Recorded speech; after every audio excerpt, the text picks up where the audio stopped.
So we're going to try something new here today. We're going to do a video, kind of like a little reality show, give you an idea of what we do behind the scenes, some of the planning, some of the outtakes, and the goofing off. But we do take this very, very seriously, and, we'd like to open that up to you a little bit, and you can see what it takes to run a museum.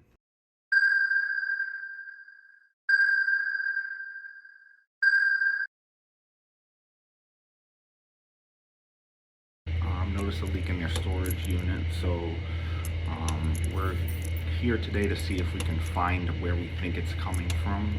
We do believe that there is salt leaking out of one of these rooms that have been boarded up for quite a while. So we will be taking a look through these rooms and see if we can find the source of the issue.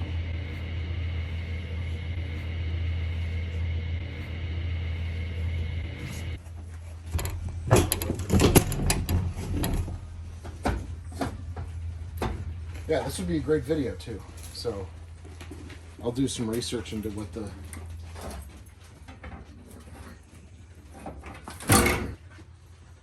there's a nice spot right here. Look, never been touched. 16 years old, never been kissed. Okay, so that's really cool, to have these stickers that haven't really been touched before. So the sports teams on the Little Rock were the Tigers.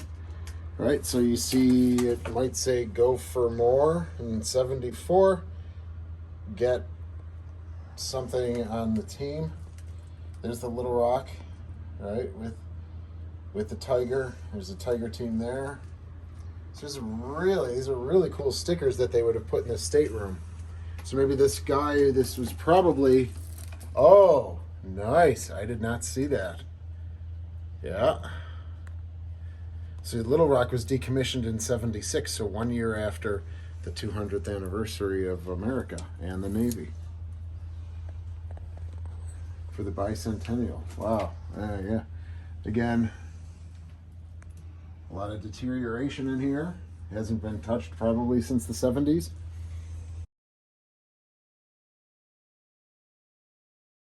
Yeah, that's the weather guesser's office. Yes. That's the winning club. Yes. This one is the stateroom, right here. And this is the stateroom too. Did you ever see the post? No, that's not a stateroom. It's not. There's a bunk in there. Yeah, somebody just stuck it in there. No, there's a bunk. Well, it's an office space. Oh, it is office. But so you see the file cabinet? And I remember it was a workspace. Yeah, because there's a sink. Yep, sure is. It's probably lieutenant commander or above. So anyway, this is another stateroom. The Jerry Dupuy, who's dead now, he was one of the Little Rock Association's main players. He was president of the association for a period of time. When he was on board, this was his stateroom. Wow. It's like this is a fan room. I don't have a key to it. Can't turn it on anymore. Oh, There's yeah, also that's a the power one- outlet in there too. There's a 110 power outlet. That's the one that Lewandowski worked on this off-season, Yes. or 2 seasons ago. Mm-hmm. Because it was super loud. Yes. Yeah, it would sit there and shake because the bearings were gone. Yeah, so Mark Lewandowski fixed that for us. And then this one down here, this one's actually a very small room. Oh, you guys got it open. And there was water in that one too, a little bit, but not much. See, so we're thinking, like potentially to get these done and just open plexiglass and all or something, and when people come out, they can. And see, originally, at one point, I had the tour route going out this door. Oh, do they? And then they would, you're at the chaff launcher, Yeah. and then you would head down, but it just didn't work right. Yeah.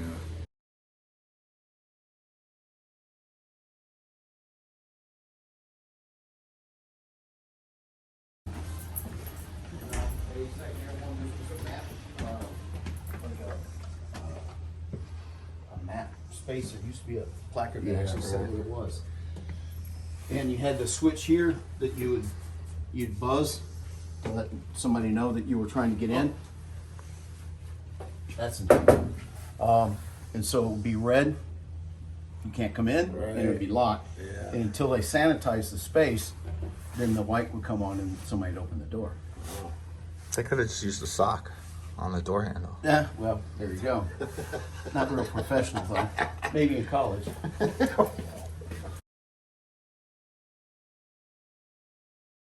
That space right there was maybe what you were talking about, where the only place on board where we could have potentially stored the Coast Guard models. Yeah. That's that one, right? That was that one. With all the armored desks and safes. So really, I didn't realize the flag, you know, on the 01 level, the plot room, you know, his stateroom is at sea stateroom. Yeah. I thought that 01 level was for all the staff, but he led up here. Yeah. You know, it was primarily the Admiral staff. On this level too. Yeah, I wouldn't have realized that. I thought he was just all on. That's the good part about being a flagship, you know. Yeah. All these spaces were set aside for that. It was really cool when we did the 82nd Airborne room. We pulled the safes out of there. On the side of them that were butted up against, there was like a plot board, and you had the silhouettes of like the Kiev and the silhouettes of other Russian ships. Yeah. That you would sit there and put it on the plot boards where they were. Where are those things? Those are gone. Meaning someone took them home as souvenirs? Probably. There was only a handful of them, and It shows or they the Cold could. War Some of them could be in that Yeah. that other room, but you're going to have to climb over everything to get to Yeah. it. But it shows the Cold War nature of the Yeah. USS Little Rock. Yep. That it was a Cold War vessel against the communist threat. Yes. Why do you think that there was a nuclear threat room? Yes. This is now the Ronnie room. You know. You're right. In its own way, but And then you said, it's like, well, lady, it might you're be as old as I am. Yeah, I gotta let that go. But you know, I got it, and but that put my head. You know, Put into your head that this could be a we could. valuable Yeah, it space. needs to be opened up. People need to see it. Everybody kind of donated stuff. You actually have one of my uniforms that I used to have hanging in here, with the captain's eagles on Oh, it. yes. That was one of mine. The one hanging on the hatch is mine. And that robe hanging in there, that was my dad's. Oh, nice. Well, don't get all teary-eyed now. Oh, You know. no. So I removed some of John Branning's artifacts. Oh boy, you know, it's not like that. No, you got them. You show them for other things. They're behind the tent in the museum. Ass. Yes, sir.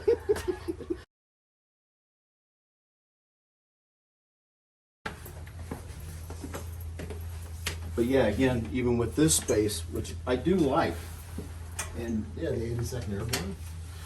Jerry Nolan and some of the guys who did this, because their VFW post was, the building was taken back from them, from the city, spent just months over the winter, and they painted the whole space. They did all the display cases.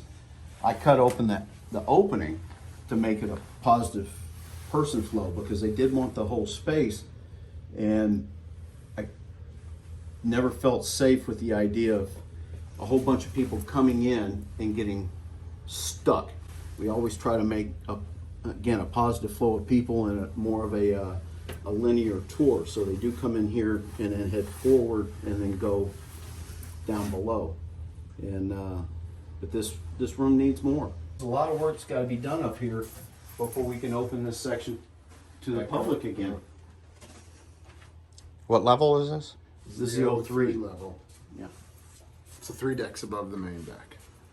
There's just so much that the public will probably never see, because there's just no way to safely route people, and it makes no logical sense to send people, again, pile them into a compartment and they all have to turn around, walk back out, and people get lost, they get turned around. It's just, it's not practical. My phone thinks I'm in Canada right now. Weird. I just got a text message that said, "Welcome to Canada." We're close enough. Yep. Yeah, they've been putting these up when these guys come in. So I think earlier in the off season, they were only like, maybe they did these 4 or these 4 just to see if they would actually stand and rest without coming down. And so then they've been adding more as they've come up.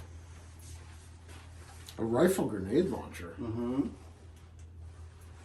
Well, I haven't seen one of those before. What is that, an M1? Or I don't know. Are you just making things up now? 1903. You're just making numbers and letters up? It's a Z452. So, like I say, even when I started here, the whole superstructure was the most underutilized space.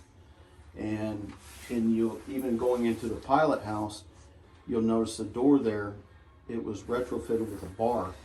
It wasn't even part of the tour room. Mm. So, Mm-hmm.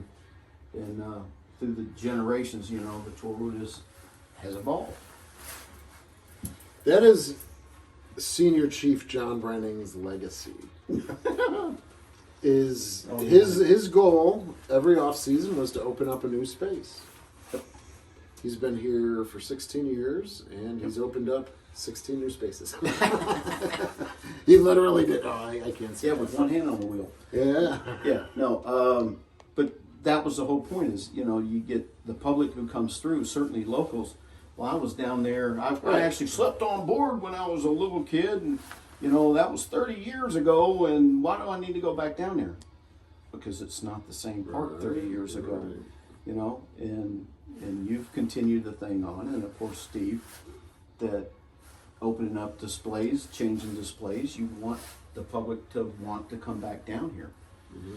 And we are a naval and military park, and so we do have the Marine Corps on board, and we do have the Army. People say, "Oh, you got to be kidding me! Why you got an 82nd Airborne display on board a naval cruiser?" It's because we just have such a small footprint, and the only place to put displays like this are on board the Little Rock. And But yeah, the Marines were on board, so Yeah. that's a legit space. they're a department of the Yes, Navy. yes. As the Marines would say, they're the men's department. I could say something, but it wouldn't be nice to say it on a video. But they pick, we pick, but we're all family. As we all know, the only people who treat you worse than your enemy is your family. So, but don't let anybody else pick on you. This is my brother. I can pick on him, but by God, anybody else does, then I got his back or hers. Right. So, it's just the way it is. Each of these compartments has a story. Yes. And the more stories that we can tell, the more Yes. educating and fulfilling our mission at the Naval Park. Yep.